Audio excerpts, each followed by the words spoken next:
서맹수 제보입니다. 금일은 3월 27일 수요일입니다.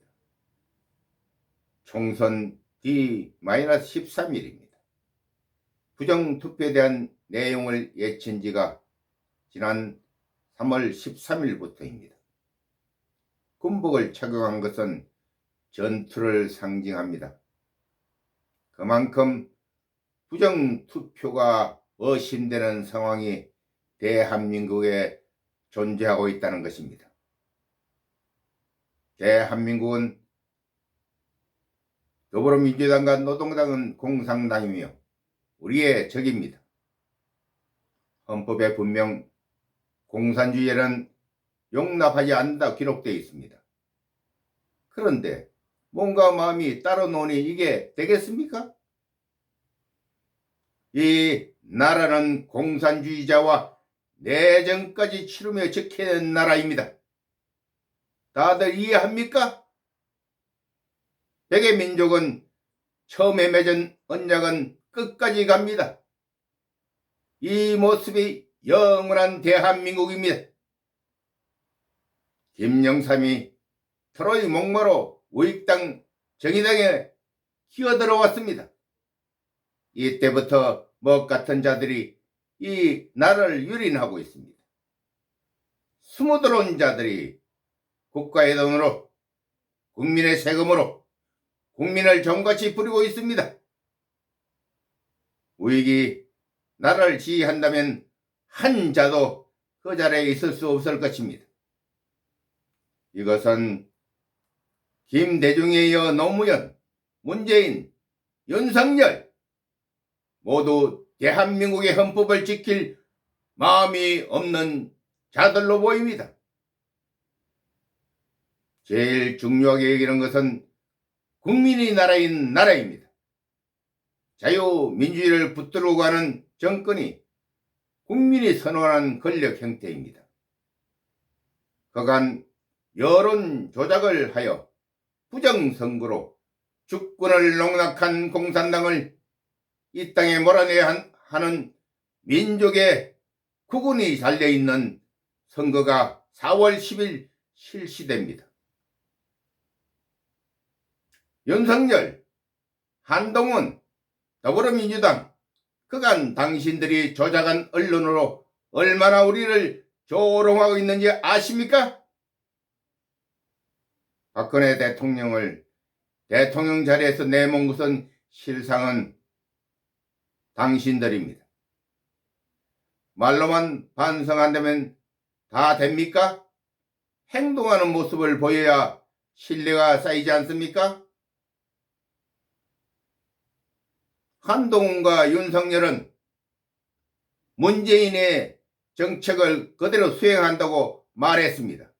사실입니까? 그녀를 체포해서 단두대에 보내야 하는데 뭐? 결과는 윤석열 후보 시절 이재명의 부정선거로 대선일 24시에 결과는 이미 끝나 있었습니다. 그 결과는 미개표 1%, 이재명 8.75% 승리로 결과가 이미 끝나 있었습니다.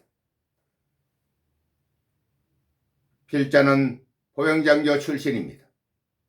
모든 것은 수치로 표시하며 당락을 결정해야 한다고 여기고 있는 사람입니다. 24시의 결과는 끝나 있어야 하는데 공세시를 지나자 결과가 0.7% 윤석열 후보가 이기게 되었습니다. 이 내용을 보면은 언론이 각본에 의하여 진행하고 있다는 것을 우리는 알 수가 있습니다. 이 언론을 우리가 믿어야 합니까?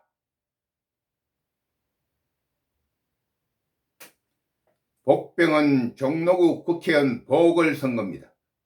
보궐선거 결과는 국힘당 박진 후보가 25% 승리로 발표가 22시에 끝나 있었습니다. 그런데 대선에서는 윤석열 후보가 여기에서 7%져 있었다고 결과가 났습니다. 초등학생이라도 부정선거 조작이 이루어졌다는 사실을 알게 됩니다. 24시의 필자는 하나님께 기도했습니다. 하나님 여호와여, 저희들이 부정선거를 막기 위하여 무척 애를 썼지만은 결과가 뒤집혀지지 못했습니다. 이제부터 여호와께서 일하시지 않으시면은 저희들은 죽는 목숨입니다. 그래서 날이 새면 중앙선거관리위원회 정문에서 출근자를 낫수로 목을 쳐 이 나라를 핏빛으로 만들겠습니다. 얼마나 마음이 아팠던지 이와 같은 기도를 했습니다.